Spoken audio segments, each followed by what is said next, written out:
Shadow is one of the best Sonic characters. But what if I told you he was supposed to look completely different? Before his debut, he was a different character named Terios, and his original design was nothing like what we got. Terios, meaning reflection in Japanese, was intended to be Sonic's ultimate rival, but his design was much closer to Sonic himself. Early concept art shows Terios with similar proportions, shorter quills, and fewer distinct features. This is why, in Sonic Adventure 2, characters constantly mistake Shadow for Sonic, because the story was written when Terios was still the planned design. However, as development continued, the team pushed the contrast further, transforming Terios into Shadow, with sleek black fur, red streaks, and hover shoes. He wasn't just Sonic's rival anymore. He was something much bigger, an anti-hero with a dark past. And when he finally debuted in 2001, he became an instant icon. Shadow entered the scene in Sonic Adventure 2 as the ultimate life form, created by Dr. Gerald Robotnik. Unlike Sonic, Shadow was calm, calculating, and fueled by vengeance. His backstory revealed a tragic connection to Maria Robotnik, who was killed on the space colony ARK.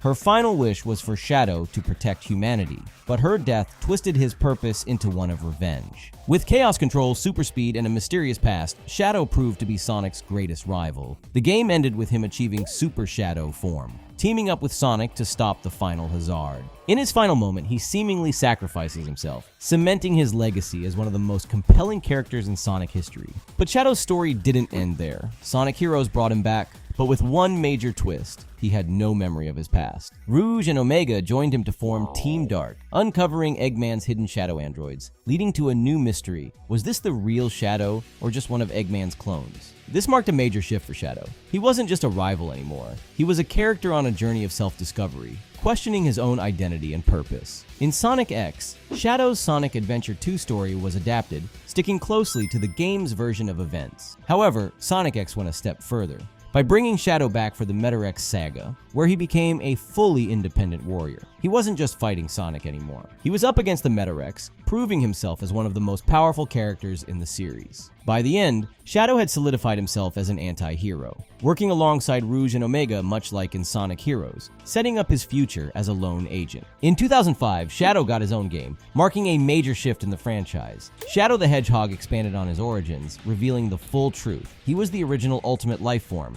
not a clone or android. The game introduced multiple branching paths, where players could choose Shadow's fate, whether he would fight for justice, seek revenge, or embrace neutrality. The inclusion of guns, military themes, and a darker tone made the game controversial, but it solidified Shadow as his own character, separate from Sonic.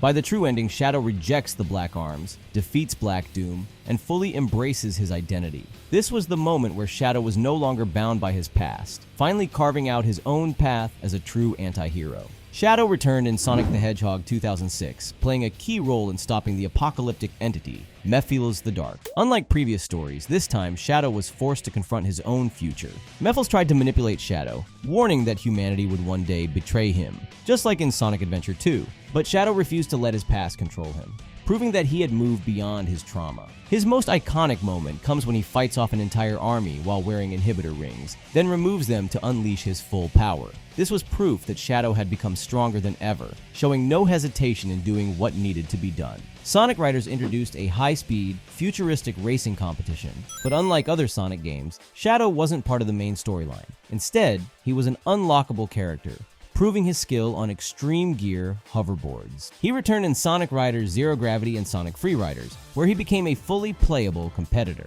Though his involvement in the story remained minimal, these games reinforced that Shadow wasn't just a warrior and rival. He could dominate in any speed-based challenge. In 2007, something unthinkable happened. Shadow officially competed against Mario for the first time in Mario and Sonic at the Olympic Games. Shadow was a natural fit for track and speed-based events, but he also excelled in fencing, gymnastics, and even basketball. Seeing Shadow dribble and dunk a basketball against Mario, Sonic, and Bowser was an image no one expected, but it became a reality. Despite his usual serious nature, the Olympic series gave fans a rare glimpse of Shadow in a lighthearted setting, showing that even the ultimate life form could have fun, even if he wouldn't admit it. He has remained a staple in every Olympic game since, cementing his athletic dominance across multiple disciplines. Sonic Boom took Shadow in a completely different direction, making him far more antagonistic than ever before. While he's usually portrayed as an anti-hero, Boom's version of Shadow was almost a full-fledged villain.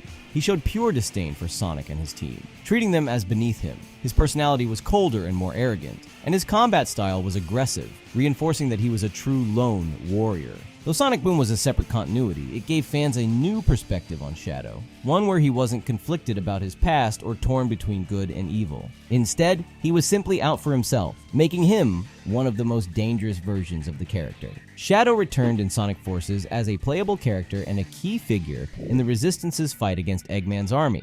Early marketing made it seem like he had turned evil, siding with Infinite and Eggman, but the truth was different. In the prequel DLC, episode Shadow, it was revealed that Infinite had created fake Shadow clones to spread fear and confusion. The real Shadow was still an ally of Sonic, but as always, he worked on his own terms. When the time came, he joined the battle, proving that he was still one of Sonic's strongest allies. Though his role in the main game was small, Sonic Forces reinforced that Shadow was still fighting for justice, even if he preferred to act alone. The IDW Sonic comics expanded Shadow's character even further, showing how he handled conflicts after the fall of Eggman's empire. Unlike Sonic, who believed in forgiveness and second chances, Shadow had zero tolerance for villains. During the Metal Virus saga, Eggman's new bioweapon started turning people into zombie-like creatures. Sonic and the Resistance fought to contain the spread, but Shadow recklessly charged into battle, believing he was too strong to be infected.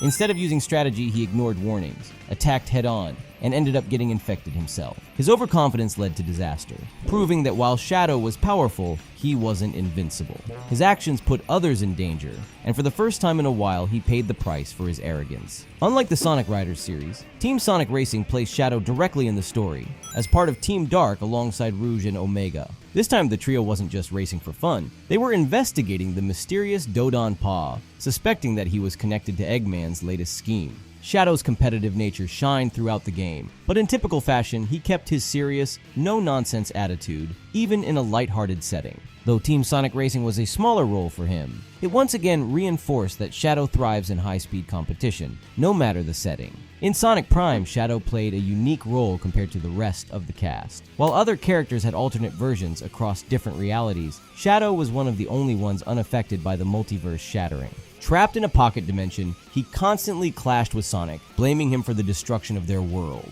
Unlike Sonic, who rushed into situations without thinking, Shadow had a calculated plan and believed that Sonic's recklessness only made things worse. Their rivalry reached a new level of intensity, with some of their best fights ever animated. Shadow's important role in Sonic Prime reinforced his serious and intelligent nature, but what's even greater is that he would soon get his own new game after almost 20 years. Sonic and Shadow Generations was the game where Shadow finally confronted and overcame his deepest trauma. While Sonic Generations originally focused on Sonic's history, this expansion brought Shadow's story full circle, featuring battles with old enemies like Metal Overlord, Mephiles, Black Doom, and furthering his character development. For years, Shadow still hadn't fully let go of Maria's death, but this game marked the moment where he truly learned to deal with her loss, as he meets Maria again because of the Time Eater. This was the most significant expansion of Shadow's story in years, proving that he had finally moved beyond vengeance and self-doubt, cementing his place as his own hero. Shadow finally made his live-action debut in Sonic Movie 3,